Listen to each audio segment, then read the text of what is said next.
We are building a strength-based ecosystem, looking for, when we talk about our kaupapa and our mahi, the solutions exist within our community. They always have, kind of having the mindset that help's not coming for us and that we have the answers, and we always have had the answers.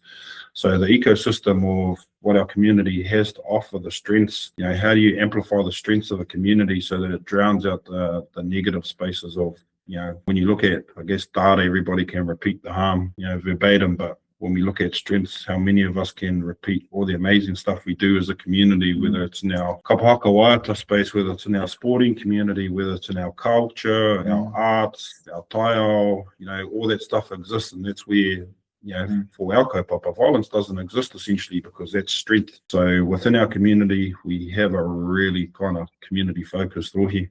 Just parts of it that need to kind of be miri together, and so that we, guess, as a collective, that's where the solution sits, and that's where the ecosystem needs to be built.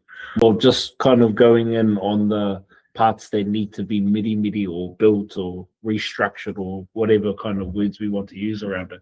What are some examples of those spaces that you've seen in your time in the Tāne Ora leadership space? I guess if we lean into kind of what we value the most, and particularly for tairāwhiti, it's our culture. So, I mean, take one example is, I guess, the art of waiata. And when we talk about kaupapa, when we talk about what it does, waiata brings that voice, and, it brings that ability to, whether or not you know how to waiata or whether you're just there for the mauri of the kaupapa, in the essence of, as an example, it is within a cultural aspect of our mahi, is like just one particular piece of that is the ability to bring people together through waiata. And, we've seen that unfold over the last few months around how a simple kaupapa can connect people. I mean, if we kind of, you can dig a lot deeper, kai is the answer to a lot of things. And, when you bring kai to a table, everybody gets to eat and share, connect and develop. And